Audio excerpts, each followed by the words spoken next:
We will go with the phone. Good morning, everyone. We will call the March 23rd Power Board meeting to order. There he comes. Good morning. Good morning. I will, in keeping with the governor's order, I would like to make a motion in order to comply with the technical aspects of the governor's executive order regarding holding open meetings in a forum other than in the open and in public. This governing body determines a meeting electronically is necessary to protect the health, safety, and welfare of its citizens due to the COVID-19 outbreak. I would entertain a second to that. Second. Have a second. Any other discussion? We will have our roll call vote. Please answer yes if you in favor, no if you oppose. Mr. Holloman. Yes. Ms. Knight. Yes. Mr. Ladd. Yes. And Mr. Shaw. Yes. Motion carries. I believe we have a power and motion award today.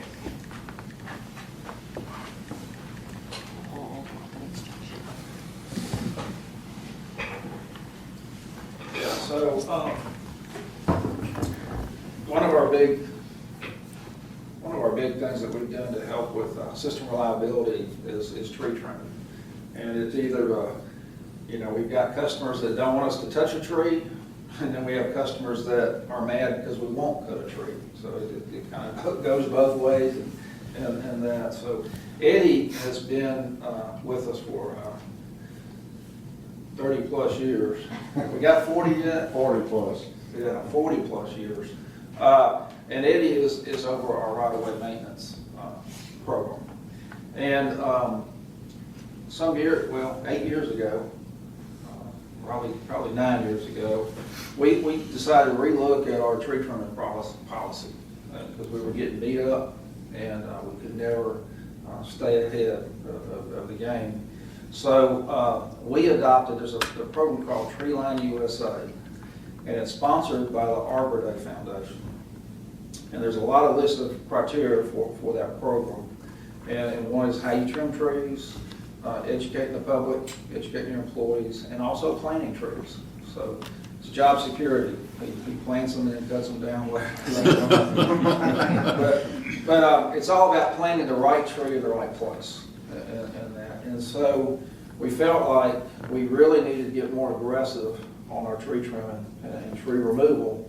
But let's partner with Arbor Day Foundation so that we can say at least we're doing it in the right way. They're the professionals. Who better to know how to do it, cut a tree or trim a tree than Arbor Day? So Eddie took on the task of getting us implemented in that program, started it. We contracted with a company called ACRT to go out and talk to the customers and do tree inspections as we do that. Well, so 9 years ago, he got it started. This will be our 8th year in a row that we've been recognized by the Arbor Day Foundation for Tree Line USA. And I think it's a great accomplishment. I know the tree board has reached out to us and very supportive of our endeavors. And we've actually been on the tree board. One of our ACRT, I don't know if anybody's still on the tree board or not. Yeah, we are. Yeah, so we stay in touch with those and that. So today, I want to recognize Eddie for his work on our right-of-way maintenance program and the Tree Line USA, which we have the plaque over here. And Eddie just got the recent medallion for our plaque, and we keep adding to it. This certificate is proudly presented to Eddie Combs in recognition of his leadership meeting Tree Line USA standards, which involves training employees in quality tree care practices, educating the public about planting trees for energy conservation, and helping homeowners plant appropriate trees near utility lines, yielding long-term savings for our customers. So, Mayor Pitts, Chairman Jackson, would y'all come up? Eddie.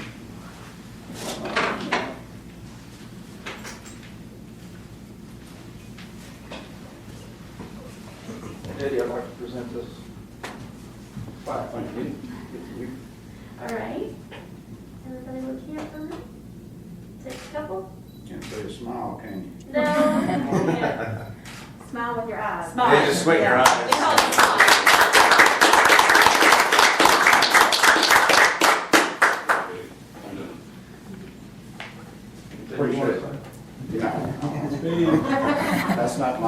Hey, Eddie, thanks a lot. I appreciate it. I'll go out here and get the work done. We'll worry about the rest. A few weeks Thank ago, y'all. when that ice almost hit us, the tree trimming makes a Yep, sure does. lot of difference. But Jared is the son. Okay, Jared is the next son. item is our February minutes. Hopefully you've had a chance to review those, and I will entertain a motion to approve. Motion to approve? Have a motion, do I hear a second? Second. Motion and a second, any discussion? Roll call vote. Mr. Holloman, Yes. Ms. Knight, Yes. Mr. Ladd, Yes. Mr. Shaw. Yes. Motion carries. We'll move into our February monthly report. David, I'm going to turn over the financials to David to present. Okay, thank you, Brian. We'll start with the electric financial statements, and reflected throughout that, you will see the results of the weather event that you saw the presentation on last month. It was cold, that's the short way of saying. That'll be reflected in the financial statements. It was a good month as far as cash receipts and increases.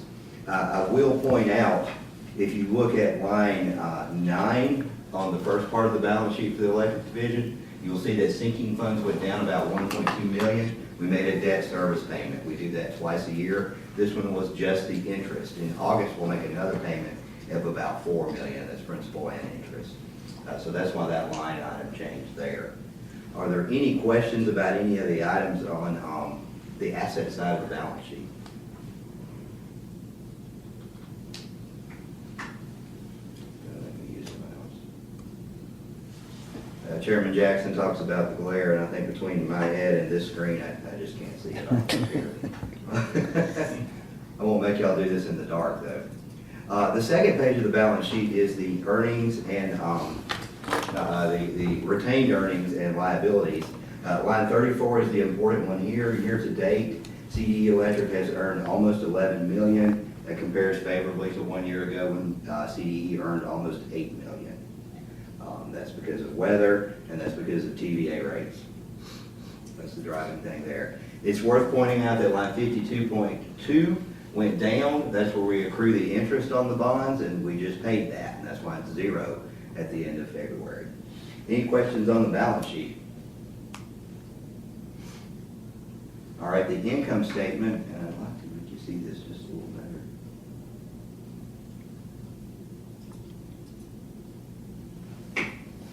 For the month of February does show that revenue increased, as did our power bill to TVA. That's that weather event more than anything else.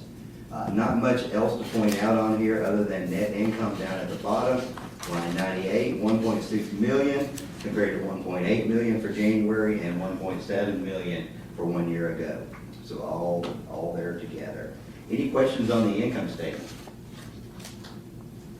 Briefly, the cash flow statement for the electric division, so you can see which lines on the income statement and balance sheet drove the change in cash for the month. Very small change, just an increase of 100,000. But do recall that we made a debt service payment of $1 million. So to come out ahead of cash in a month when you made a debt service payment is pretty good thing. Any questions on the financial statements for electric? Not much to point out in the charts, not any real changes there. A reminder that we are cyclical in our operations. February is always a good month revenue-wise. Every dollar we spent, 78 cents went to TVA. Every dollar we collected, 69 cents came from a residential customer. And these charts do show you the change in usage compared to 1 year ago, if you have any questions on that. Our cash summary, so you can see which banks hold our monies. And we have already earned the required bond financial covenant net revenue for the year already. And then finally for electric is the TVA report, which shows the same financial numbers you just saw with additional kilowatt hour usage numbers and some other ratios in there. Are there any questions on the electric division? And Mayor, I'm trying not to make you dizzy by scrolling too fast, but it's a lot of pages. just think this is a summarized version of the financial. All right, we'll move on to the balance sheet for the broadband division for the month of February. Strong cash position, that first number in the blue bar is 6.3 million nearly. That's more than enough to pay the rest of the loan off. The loan's about 2.8 million, and that will be paid off by June 30th, which will be here before you know it. If you look about 2/3 of the way down, and I'm scrolling it up to the top, retained earnings for the year is 3.2 million plus 5. That compares favorably to 1 year ago. That's just due to increased operations on the broadband side that continue to net new customers. Any questions on the balance sheet for the broadband division? Next is the income statement for the broadband division. Keep in mind, these revenues do not reflect the rate adjustment that was approved by the board several months back. The very next month you'll see is March, and those will reflect the increase, the rate adjustment, primarily on the video side. It was spread out a lot, and that's just needed to cover the increased cost of video programming that comes every year. So down at the bottom of that, net income for the month was $541,000 compared to $350,000 1 year ago. Any questions on any items on the income statement? Another good month, Yes, sir. Thank you. both electric and broadband. And almost finally for Cold weather broadband. and, cold weather and everybody watching TV, it's got a great combination. Very, very good statement. Cash flow statement for broadband division, so you can see what drove the increase of $300,000 for broadband. And then their final report is the monthly variance report. And this is just where we compare actual activity to a study that's performed by a consultant that we have updated every few years. And it compares favorably as well. Are there any questions on this or any of my reports? If not, thank you. Thanks, David. Their cash position on the broadband is gonna change considerably when they don't have to pay electric division back. What are we gonna do with all that cash? I got an idea. You might tell them what we're working on, David, so, before they spend the money. Right. One of the things that we have to adjust from time to time is the rate that's paid to rent the fiber network. And that fiber network does become more valuable every time we add to it, and we do add to it constantly. And recall that it's worth about $100 million right now. So it's time to look at that rate again and make sure that broadband's paying the fair share to use the fiber network. They're not the only ones paying. We deem a part of it being used by electric as well. So the rental rate will go up. Nothing they can't handle. What we have to keep in mind, though, is this is not reduction of an asset anymore. It's reduction in income for broadband. So we can't suddenly raise their rent $4 million. They'd have a net loss. It'd be great for electric's revenue, but that's one of the constraints as well. And it's a requirement of TVA that they'll come in and audit that as well. They, early on, they did it for us and just told us what it was gonna be, but we're allowed to, come up with it ourselves and then get their blessings. And so, it's past time to do that, so we're getting ready to we're working on that right now. Thank you. Okay. Okay, any other questions concerning the monthly reports? Hearing none, I'll entertain a motion to approve as presented. Motion to approve. Have a motion, do I hear a second? Second. Have a second, any further discussion? Hearing none, roll call vote, Mr. Holloman, Yes. Ms. Knight, Yes. Mr. Ladd, Yes. Mr. Shaw. Yes. Motion carries. Contracts and professional services.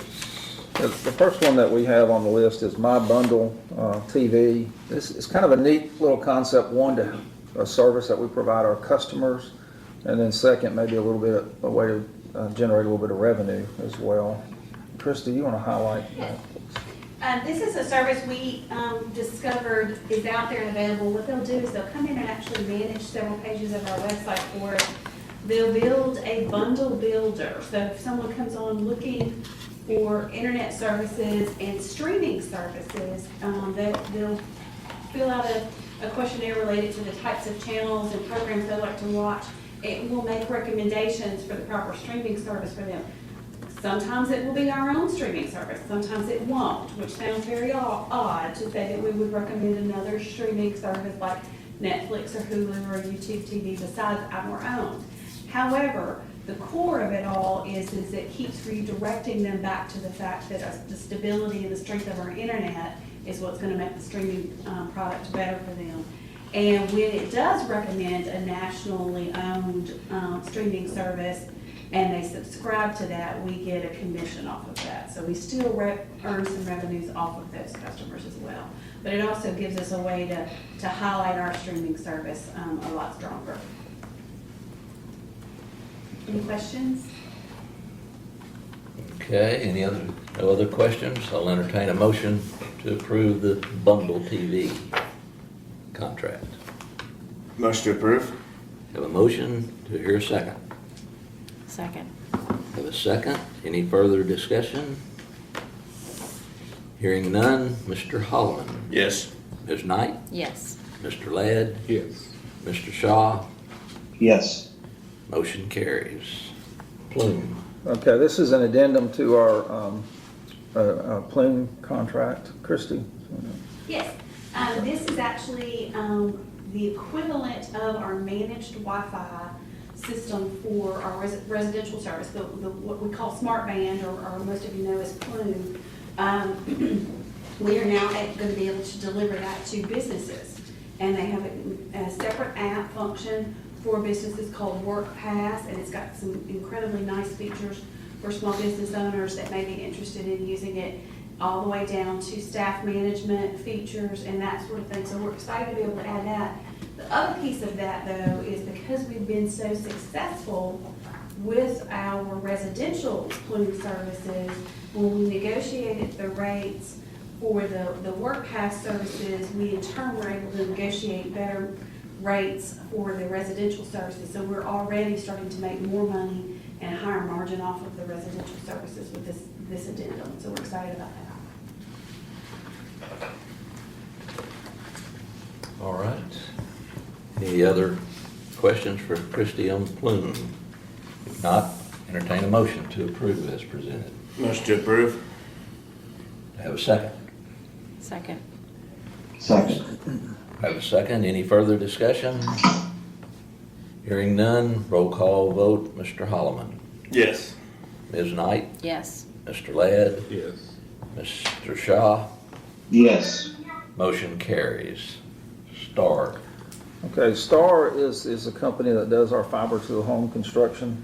And this is just an extension of that contract. I guess it's up for renewal and we can extend it out to March 31 of 2023. Bruce, anything to add? Yeah, this contract was originally signed in 2019. We had two extensions if we choose to exercise them, and this is the first one. The rates are included, and they will remain the same. That's all I got. Okay. I'll entertain a motion to approve the Star Construction contract. Motion to approve. Hear a second? Second. Have a second. Any further discussion? Hearing none, Mr. Holloman, Yes. Ms. Knight, Yes. Mr. Ladd, Yes. Mr. Shaw, Yes. motion carries. Silicon Ranch. Okay, yeah, this is one we've been excited and couldn't wait to get to the board. You know, we've been working on it since, I guess, Thanksgiving. We have a letter of intent right now with Silicon Ranch to enter into a solar generation project. We've decided, based on the land available, we said 10 to 15 megawatts. Based on land available, we're going to go ahead and plan on doing up to 15 megawatts. So we're updating the numbers there on this chart right here, we can show that, this shows all the different city departments, if you want to look at it like that. We got street department on the bottom, CDE, the city of Clarksville general offices, fire department, police department, and then the big one is the gas and water. And so with 15 megawatts, that would actually produce 55, almost 56% of their energy usage would be from solar. So you could look at it that way. So it would be something the city could tout as to their goals to sustainability and meeting, kind of being a green city on that. And then scroll down to the next one. What it means to CDE, we look at, now we're going to be buying power from Silicon Ranch instead of buying power from TVA. Our blended rate is about 7 cents a kilowatt hour, about 8 cents a kilowatt hour from TVA. We will be buying this at 4.4 cents a kilowatt hour for the solar. So it'll be a savings of about $800,000 a year, and this will be a 30-year contract. We'll be locked into to that price. So it's a win for the city. It's a win for CDE on trying to meet our sustainability goals. It's also a win for us on the revenue side. So what we're looking at is it's a 15 megawatt project. Silicon Ranch was challenged with finding the property. And of course, we're looking at Exit 8 as a primary one, and they've have also secured a second site. I'll show you that in a minute as well. We will actually assign a purchase power agreement with 2 sites, and so we'll have 2 contracts with Silicon Ranch as we go through with this to buy up to 15 megawatts total on that. We will retain the renewable energy credits, and then we'll figure out what we're going to do. We'll be working with the city to see the best plan. CDE does not need to keep them. We need to do something with them. And so we could either do something with the city for them to help meet their sustainability goals. We could use it for recruitment of industry. So we will be talk to you, Mayor, further and then discuss with the board as to what we want to do. CDE doesn't need to hold on to them ourselves. We need to do something with them to make use. So benefits, of course, it shows CDE is believing in state of sustainability. We want to be a green power provider. Again, 56% of the city would be running on green power from that. So it really makes CDE and the city leaders in our region for sustainability. So the sites that we're looking at, this one hope to be secure soon. So this is Exit 8. This is our primary one, and if you can see that lower piece of that, that's the Exit 8 property that belongs to the city, and the city and Silicon Ranch are working on that. What's great about this site, it's land that's really not used good for anything, much of anything else, but it's visible from the interstate. And so I think people drive by, see Clarksville, they'll see the solar panels, and it's a good promotion for the city, I believe.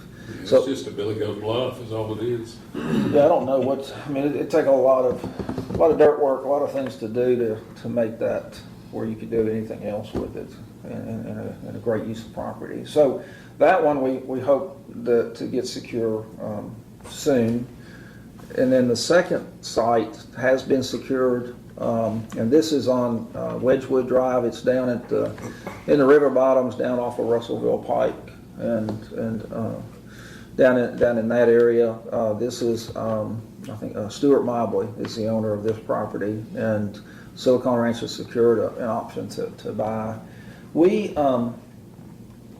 because of the way we have our substations dispersed, we can't get 15 megawatts going to one substation. We've got to get them going to multiple substations. So by having two tracts of property, and we're trying to work with them to get it balanced out, so maybe 7 and 8 versus 10 and 5, it will help us from the engineering standpoint on what substations they go to.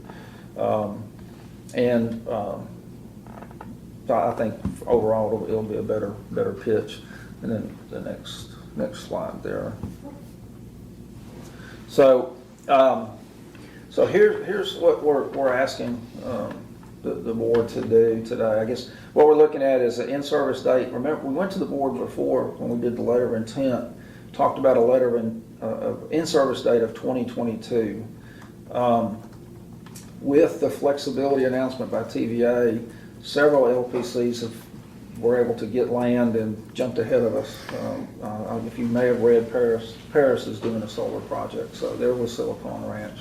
So Silicon Ranch, us being slower and later getting in kind of helped us.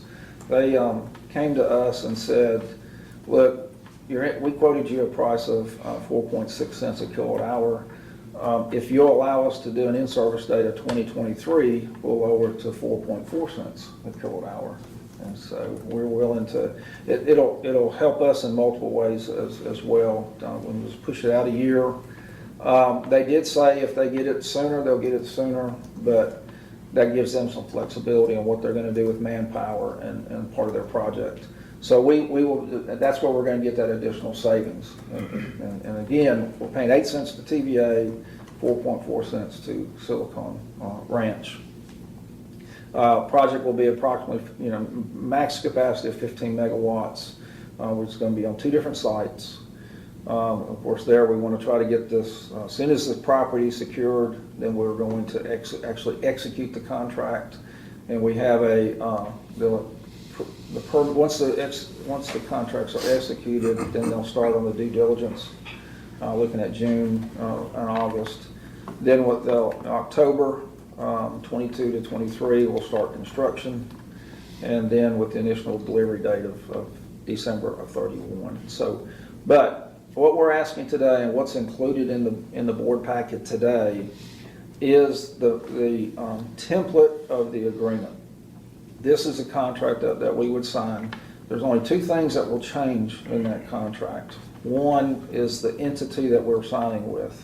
Silicon Ranch creates an LLC for each site. So it'll be Clarksville Solar 1. Clarksville Solar will be one of them, and Clarksville Solar 1, maybe probably the other one. So they do that that's where they do all of their sites. And then the second piece will be Exhibit A. And Exhibit A, the only thing that in Exhibit A is defining the site and the engineering requirements, what substation it will go to. Exhibit A will change throughout the process as we do engineering studies. We may want it to go to our district substation. After we do an engineering study, it may end up going to our primary substation. Also, they will pay for all the engineering costs. They will pay for the interconnection to TVA. So as those costs, those parameters change, Exhibit A may be modified throughout the process. So what I'm asking for today, because we want to get this signed, hopefully get this signed before our next board meeting. And so I'm asking today for approval from the board to go ahead and allow us or delegate that authority to me to enter into the contract with Silicon Ranch pending security of the property and legal review. I won't sign it without going through. This all has, Lance and I reviewed the contract. We met with Silicon Ranch. They made all the changes that we requested, that we want. This contract, like I said, Paris has just signed it. Greenville is doing what we're doing today. So that the contract has been done by several municipals already. So we would like to go ahead and get approval to enter into the contract with Silicon Ranch to do a PPA for 2 sites with a maximum of 15 megawatts. 4.4 cents a kilowatt hour. None of that's gonna change in the contract. All the legalese will stay the same. The only thing that will change before the mayor signs the contract will be the entity and Exhibit A. So, and if we go and get approval to do this, then as soon as the land is secure, then we can enter into these contracts and get the ball rolling. And they purchase the land. They purchase the land. And they will actually purchase the land, build the line, do all the engineering studies, and they will build the line to whatever substation we're gonna go to. Now, some of that equipment, they'll build it and then they'll give it back to us to maintain. But all the cost to get connected to TVA is on their end. So be glad to answer any other questions that we might have. And we're not in violation with our TVA contract on No. purchasing power?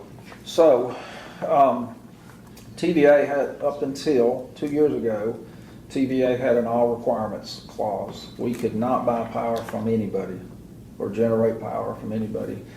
Jeff Lyash came in and offered this long-term partnership agreement. And said, if you will sign this long-term partnership agreement now for 20 years, we were in a 10-year, now it's a 20-year evergreen. One, I'll hold rates steady for 10 years. You'll get a 3.5% discount on your power bill, and you can do up to 5% of your load or your capacity in some sort of renewables, some sort of flexibility program. We can do solar, wind, battery projects and that. If you do solar, so ours was we could do 5 megawatts. But if we did solar, we could do 22 megawatts. So we're doing 15 of that 22. So we're working in the parameters of our TVA contract. And this board did approve or agree to that 20-year contract a few months back. Well, I think this is great, especially the site by the interstate, having businesses come in and tour Clarksville, especially if they drive by and see all those solar panels. It should show how we're becoming more green and progressive and growing. I think this is great. I think that's a great site for multiple reasons. Yeah. To do that. Any other questions or discussion on that, on Silicon Ranch? If not, I'll entertain a motion for approval. Motion for approval? Do I hear a second? Second. Any further discussion? Hearing none, Mr. Holloman, Yes. Ms. Knight, Yes. Mr. Ladd, Yes. Mr. Shaw, Yes. motion carries. Finley. Yeah, this is our actuary study, not to exceed $8,000. David, you want to just highlight what we're doing here? Yes, sir. Please. This is to account for the liability we have to put on our books for the other post-employment benefits, which is for us would be medical and health insurance benefits. The city is also having the same actuary study done. They have a slightly different plan than we do, so we have to be separate, but they're also using Finley for that. And we get one every 2 years.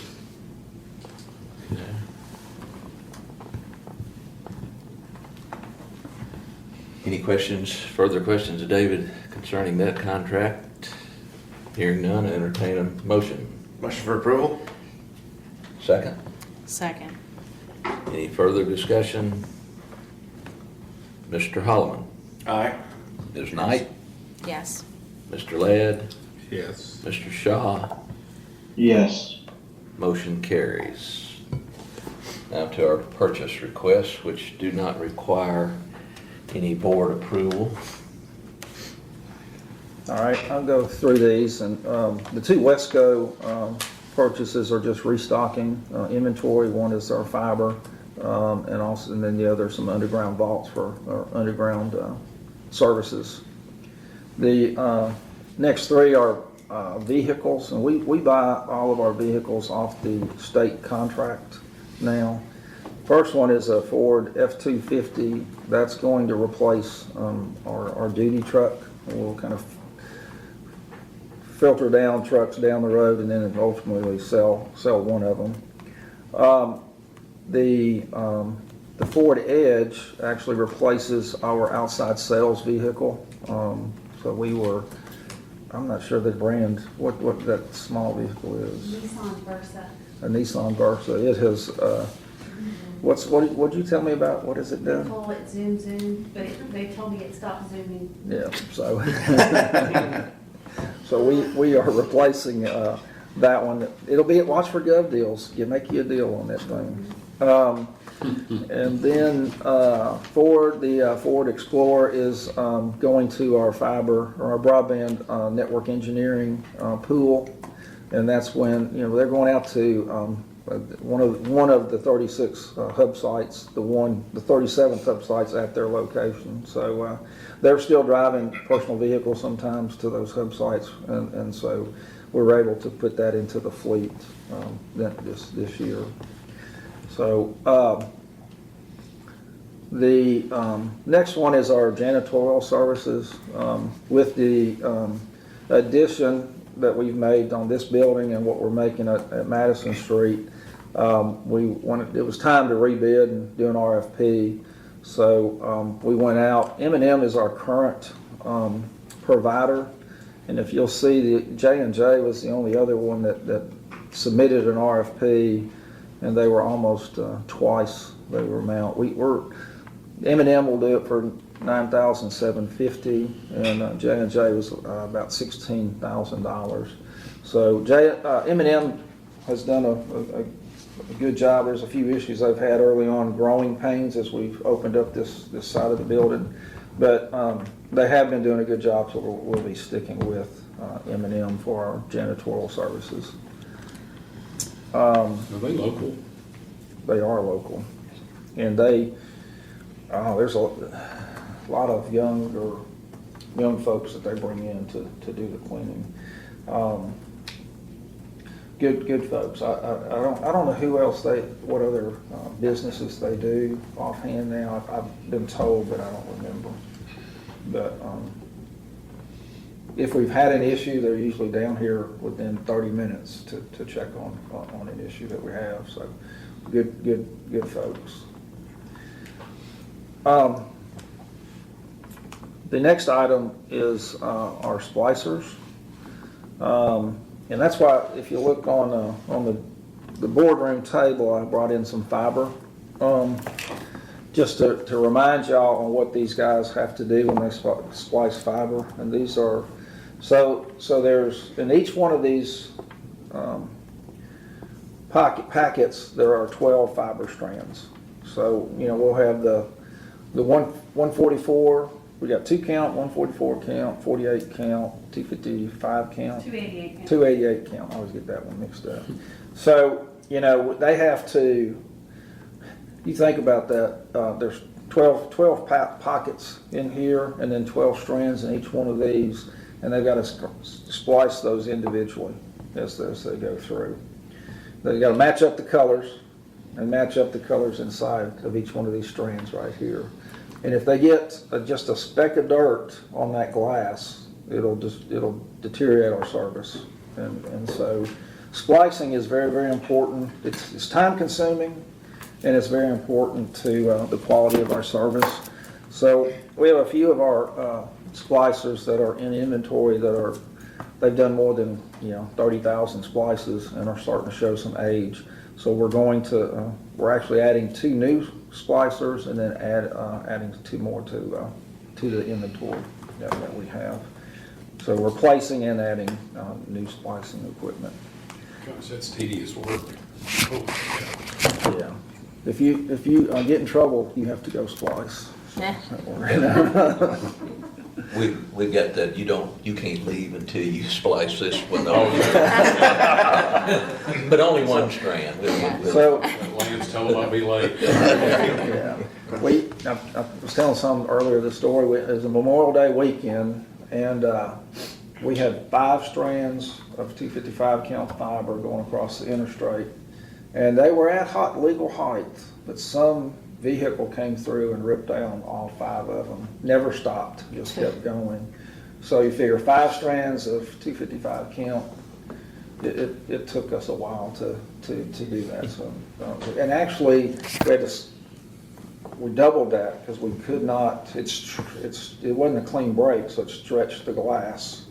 So we had one splicing on this end just to get another end of it too. So it was a mess to do. The guys spent a lot of time. And then it rained all weekend. And it rained for the next 2 or 3 days, so they were out there splicing and putting that up back in the rain. So that has been our nightmare with splicing. We had the guy that was in charge of that at the time. He's moved on to other things, but he called me that morning. At about, I guess about 2 o'clock in the morning, he called me. Of course, what's going on, what's wrong? He was like, I said, what's happened? And he said, the absolute worst thing that ever could. And he was always so optimistic. And I was like, oh no, we're in trouble. But they managed to get it done. And in that case, to make things even more complicated, and we know it's going to take a week or so to get all that splicing done, they will search out the strand of fiber that has a customer on it and splice that one first. So then you're hunting and pecking in there to try to find the right fibers as well. So, but it's a tedious job to do in that. So, so the equipment is much is needed and it's valuable to the quality of our service. The next is our AVL project. And Bruce, let's kind of highlight what we're doing on this. We've got 21. We have 21 vehicles on. Already have AVL as a pilot, and we're going to expand that now. Yeah, we started with this company, I believe the contract was end of August of 20. And so that's the 21 we're upgrading from their premium package to their platinum package. But anyway, we gained several things from that, but mostly we can view these vehicles' movements like real time. So, which is, in some situations is pretty important. What we have right now is 30-second delay unless they stop. There are about 7 or 8 different things they can do where it'll update. But anyway, this also includes adding 79 vehicles to the system. So that, with maybe 1 or 2 extras, will get all of our fleet. And then hopefully the next step will be our contract, which we have several, but that'll be next budget. We get that through. It's about that time too. Yeah. So what this will do for us, not only just part of it's safety, knowing where vehicles are and whether they're driving too fast and things of that sort, but during an outage, when we want to make sure we have to know where all of our crews are. If we're going to heat up a line, we want to make sure that everybody's clear. And we do a radio call. We'll continue to do the radio call. But our dispatchers and engineers that are working the outage on our big screen will also see where every vehicle is. And we'll know what circuit they're on, where they're working. So it's much needed. And we've tried another product through our radio system and phone system, and they just weren't real time enough. There's too much of a delay. Day to day it was fine, but during an outage it was not what we needed to do. So Clevis has been in the market for 30 years and good reputation, and they are interfaced with our mapping system and outage system. So I think that the upgrade is going to be great, and we'll get all of our vehicles on it. We did the 21 as a pilot, and it worked, but we did find we wanted to upgrade to the next package. So we'll be doing that. There's money in the budget to do that. So, any questions on any of the purchases?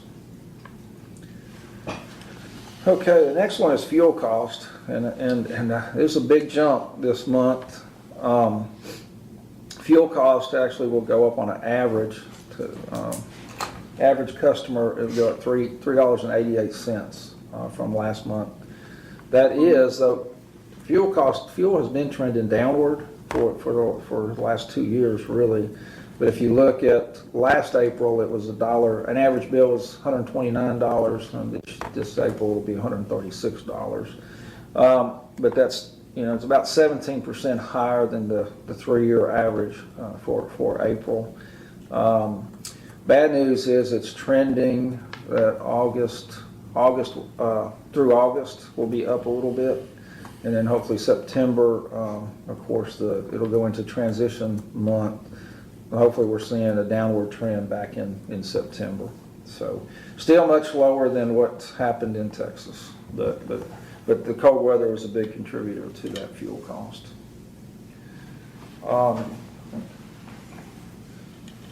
Next I'll do my manager report. I've got to put it on with some slides first. Just real quickly for our COVID update, we've held steady. I was really hoping February and March we would see a decline because we weren't having as many folks going to get tested, but unfortunately the ones that were getting tested were coming up positive. So we just kind of held steady for February and March with 3 on both of those in the past 2 months. So you see our numbers there. We are starting to track, just asking those employees to report back in, those that have been fully vaccinated. It looks low right now, only showing 3, because we're asking people just to tell us once they've had their final dosage. So with most of them, you put away a month in between. So I know a lot of folks have come and told me I'm either scheduled or I have gotten my first shot, but they haven't gotten that second shot yet. So I'm hoping in the next couple of weeks we really see that second number jump up. Just this week, we opened up in Montgomery County for Phase 2B, which allowed for all of our employees to be eligible for the shot and the vaccination now. So we're really strongly encouraging our employees to go, hoping and that they will move forward with that vaccination. So we will hope to do that as well. You want me to do that? You do. Okay. Brian asked me to present this one as well. The past couple of months, we had formed internally a diversity council, and they've been gathering for the past couple of months virtually, and then met in person 1 or 2 times, spaced out of course. But we realized that they hadn't actually sent out anything to introduce themselves, so we sent that out a couple of days ago, and so we just wanted to share that with y'all. And just doing everything we can just to help our employees know more about each other and know more about different cultures and learn and educate and inform and feel more comfortable working together. And I want to draw your attention to the logo that our team developed internally. It's a fingerprint. And the idea there is that, like a fingerprint, we're all unique, but we all have one, so we all leave our unique imprint on something, but we all have that commonality together. So I just thought that was really great to have that piece of it there. But we're really pleased that it's kind of one of those things that can be so big, it can be overwhelming, but trying to whittle it down and see what all they can accomplish. So we're pretty excited about what's going to come forward from this group. We're excited about it. How were they chosen? We opened it up. We have two employees that are kind of driving it, and then we opened it up to all employees as an application, just saying anybody that's interested, and everyone that submitted an application is part of it. So, and we thought if we had too many, we were going to have to narrow it down, but everyone that submitted one was part of it. Yeah.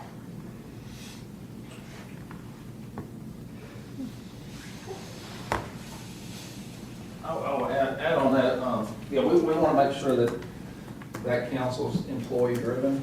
I think we're going to add a tagline in there, promoted by CDE Lightband, but it's not management driven, it's employee driven. So we want it to be out of the piece about selection of who it was.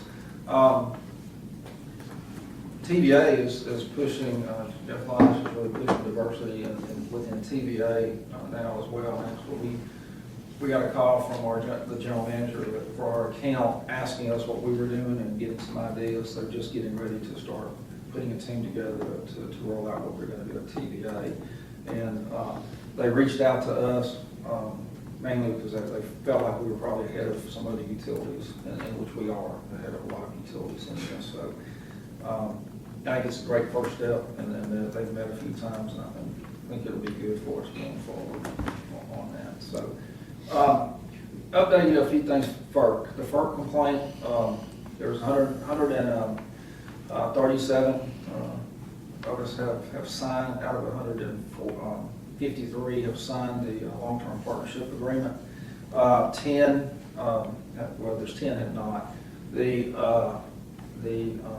4 have filed that complaint with FERC. Everybody was talking about that, wanting TVA to open up their lines for retail wheeling or wholesale wheeling, I mean. And just an update on that, we were one of the first to file, us in Knoxville, as utilities and as an intervener. And now there's up to 54 LPCs that have filed. But as interveners on the side of TVA, there are a lot of folks filing against TVA. Most of them are solar companies and the Southern Alliance for Clean Energy, which is very active down in Memphis. They're signed on. So it's opened up Pandora's box, I think. But we had a meeting last week, just a quick update on it. And they're kind of saying it's good news, 6 to 9 months and it's gone. But they're looking at 1 to 3 years actually is what will probably happen. So don't know anything else. They're still they allow from late interveners because of board meetings and such. So like I said, as of right now, there are about 54 LPCs that have signed on to that. And I'll keep you updated as we go. What's the Sierra Club stance on that? Are they for or against? I don't know. Okay. I'll double check on that. I know they have signed on. They're still signed on as an intervener. Okay, good, good. I take it, they've signed on. I don't know what side they've signed on for. I'll look that up and give you some information. I just know there's several of them that I'll find out that pretty. I want to update you on TVA's path going forward and their fleet. We've talked about, you've seen the pie chart on the right before I showed that to you, where TVA now is touting that they are everything that they generate is 59% green or carbon free. And so coal is on the decline. They're getting out of the coal business. The left bar chart kind of shows where that power is coming from and what plants and kind of how that's built and that. So, and you can see that coal, there's only 5 coal plants in production today, and one of those 5 is already, Bull Run is already slated to be closed. And so there's only 4 left, and I'll tell you more about those 4 here in just a minute.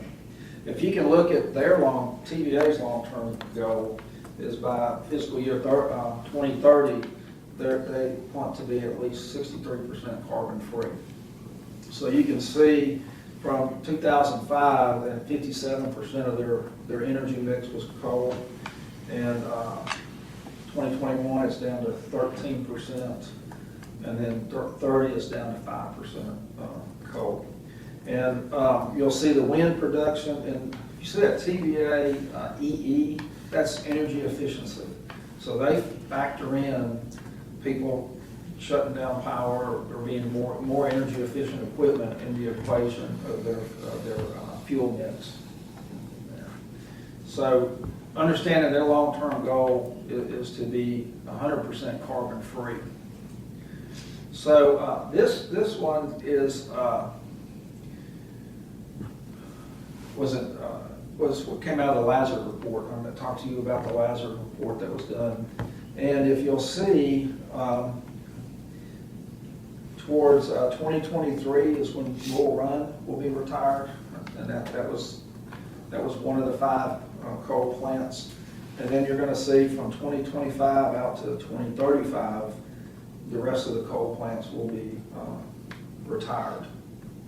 So, and what they're going to do, part of it's increase solar generation and solar power. That's part of it. But the other part's new technology. They don't know what that is yet, but some of it is small nuclear reactor. There'll be some more nuclear reactors put in at the small scale. But they're looking for something in new technology that will be carbon free, that they can come into to replace it. Now, for every coal plant that they shut down, they're going to have to replace that energy with something carbon free. And right now, a lot of it is it's either solar or gas. Solar is great, but it's not reliable. So they've got to have something else. So they'll be putting a lot of gas units, building a lot of gas units for us. So with talking about those 4 unit plants that are left, we've got Cumberland Steam Plant here. And so TVA, I think it was last week, the week before, made a tour. They've got Cumberland, Kingston, Gallatin, and I forgot. Shawnee. Yes, yeah, Shawnee, and up in Kentucky. And so those 4 plants are what's left. And they are looking, so they ended up going to the plants, talking to all the employees, letting them know what their plans were. Then they had a call with the surrounding LPCs, and then they had a call with stakeholders and the mayors of those surrounding areas. So let me get my note. I want to make sure I don't want to say anything wrong here.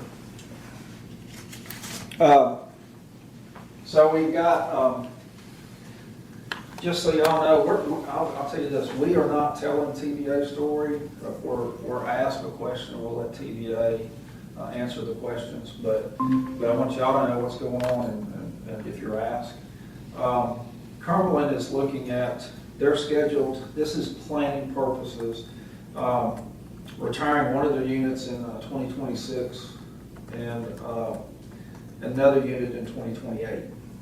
And so by 2028, the Cumberland plant would be shut down.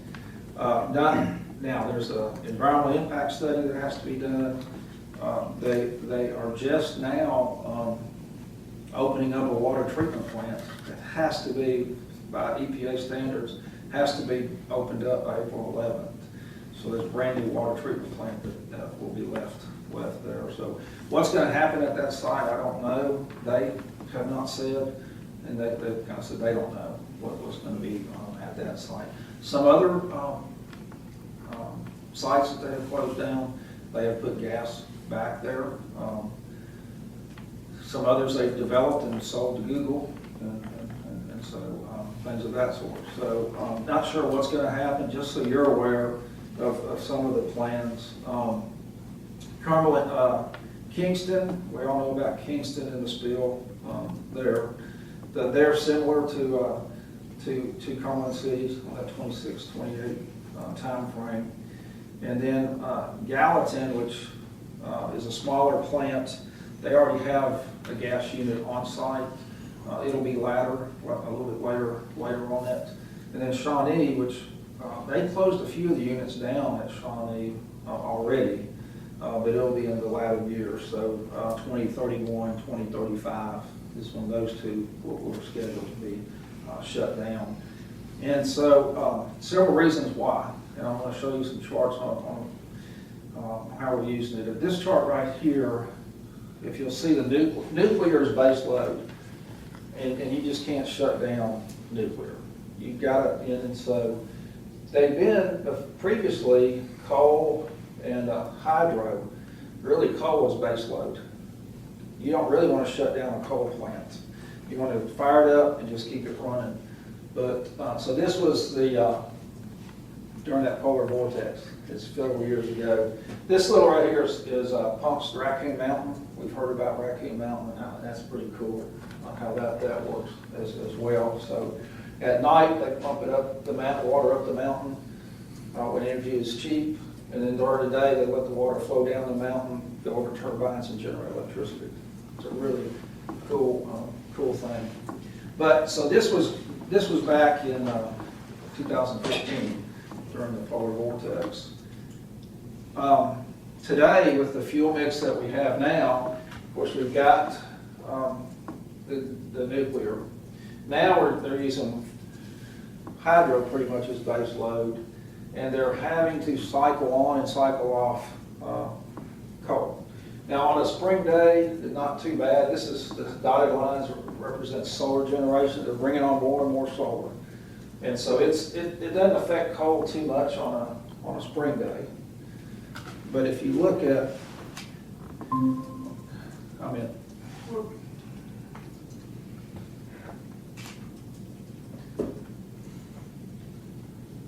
That's Yeah, That's on a summer. summer day, yeah. But then you look on a spring day with the sun shining, you got solar coming in and coming down, you're gonna have to shut down coal during all this phase right through here. And so the plants are not made to shut down and fire back up. Coal's just not designed to do that. It takes a while to heat it up, and then it takes a while to cool it down. And so,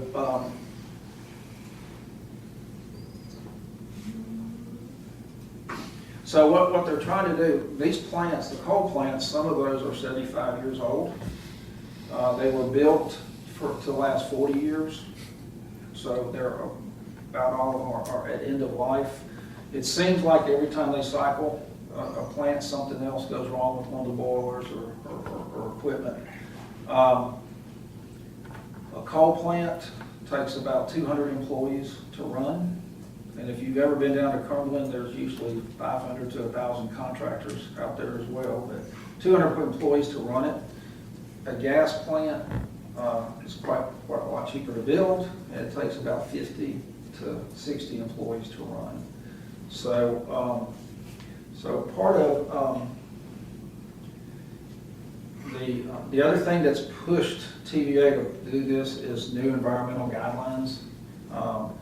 That they have, EPA has really stepped up on what they're doing and have to get out of the coal, really push them to get out of the coal business or do a major overhaul to a lot of the coal plants.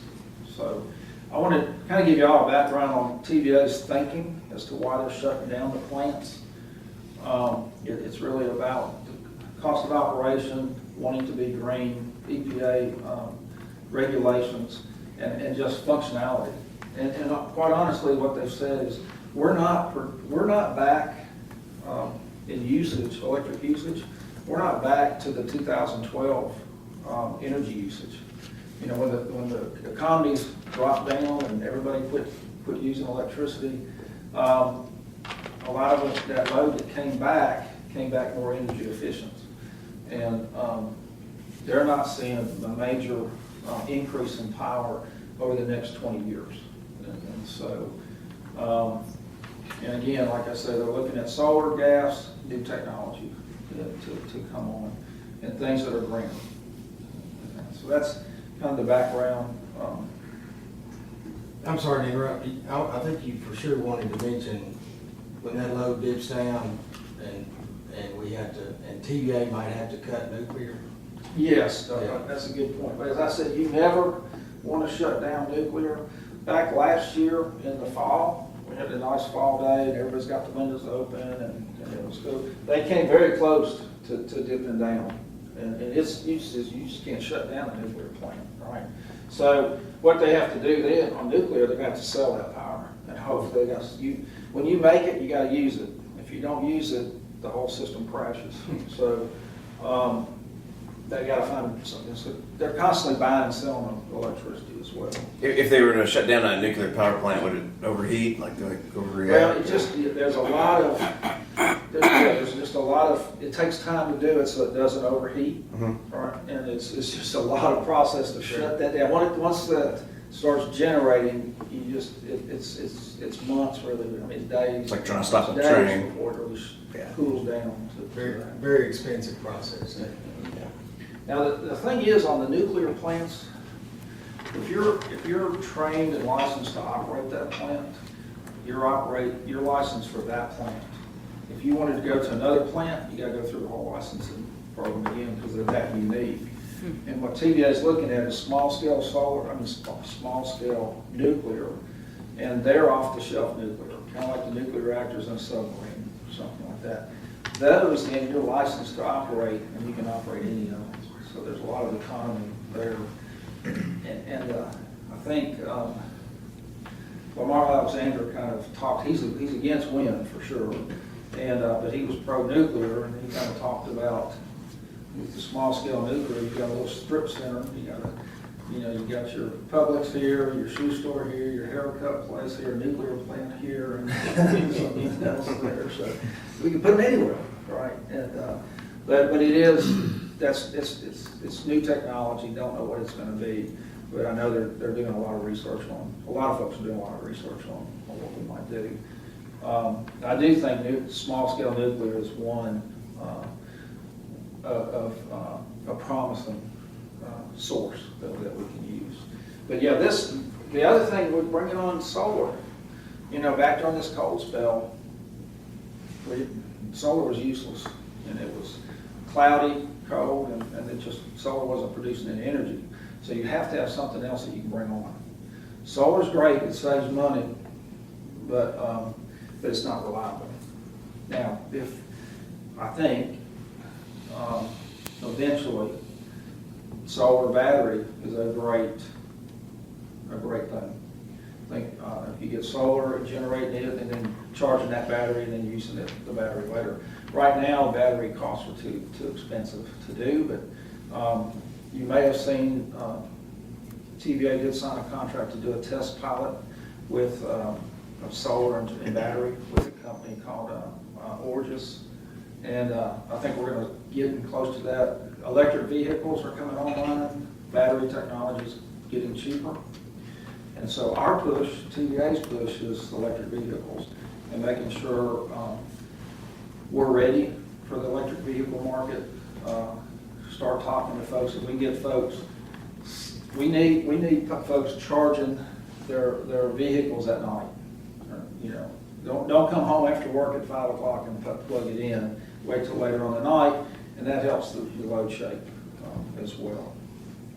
So I know TVA's working on some promotions with electric vehicles.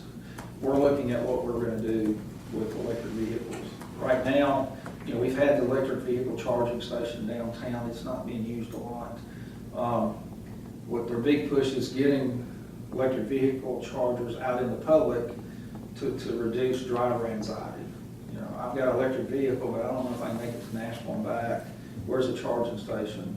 When in reality, 95% of the time they're charging at home.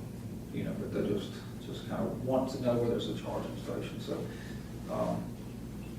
we'll be working. We're doing some work now on what we're going to do to be ready for the big push with electric vehicles.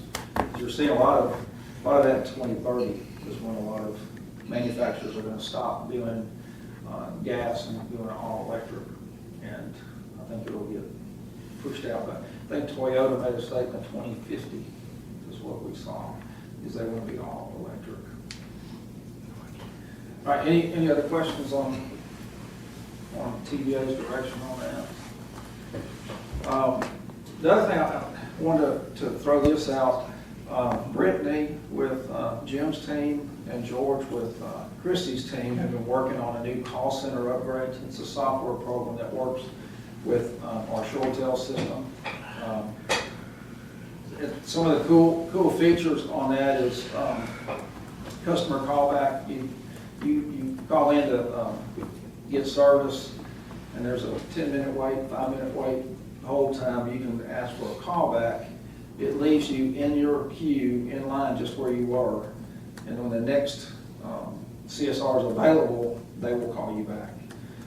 You can also do texting from within that app as well. So what we're trying to do is looking for all the ways that we can do, encourage people to conduct business over the phone and making that process easier, and also reduce our hold times. So this is Chase and Kim that we're looking over their display. So there's a display with everybody, all the CSRs can see the queue, how many calls are in queue, what each customer service rep is doing, and what our average hold time is. We've been trying to get our hold time below 3 minutes, and right here it's 2.04 minutes, 2.04 minutes. So we got that down below that 3-minute mark, which is a target mark in our industry.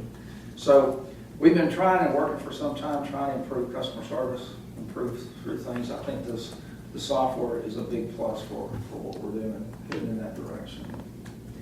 Real quick, Team EPA legislative. We didn't have our legislative rally this year, but they are, Team EPA folks are still hard at work. Right now, a lot of the House subcommittees are starting to close. We've had several bills that have been on the agenda. in this, was it Business and Utilities Subcommittee. Jason Hodges and Curtis Johnson serve on those subcommittees. So I know we've had 3 bills that we were able to get rolled, and hopefully they will, one got rolled to next year, and a couple of them got rolled to tomorrow, I guess. So we'll see what happens with those. The only one that really looks like right now really promising of going through is the electrical lineman safety program, and that's where if somebody puts a generator in the home, it has to be inspected, there has to be a shut off, and the electrical inspectors do inspect that. We actually, 3 years ago, I think 3 years ago, we submitted language to building and codes. So the City of Clarksville already has this in their building and codes standards. But this is one, the co-ops were pushing this in areas that it hasn't made it to cities in that. So this would be, our city already is doing this would be just an added thing on that. We did have our APPA legislative rally. We did not go to Washington as well. We did it all virtually. And we were able to meet with all of our congressional representatives. What we did is just kind of divide up to who's your rep, and you'll kind of meet there. And then all of us as a joint, we met with our senators as a group. But from APPA, TVPPA, and TMPPA, these are kind of our priorities that we talk to our legislators about. And one is support relief for utilities and electric customers on the COVID aid. One of our big things, again, we were lucky. Been so far we've been lucky, but we're trying to get our electric utility workers moved up to essential workers. And there were several utilities that had no linemen. They all got sick.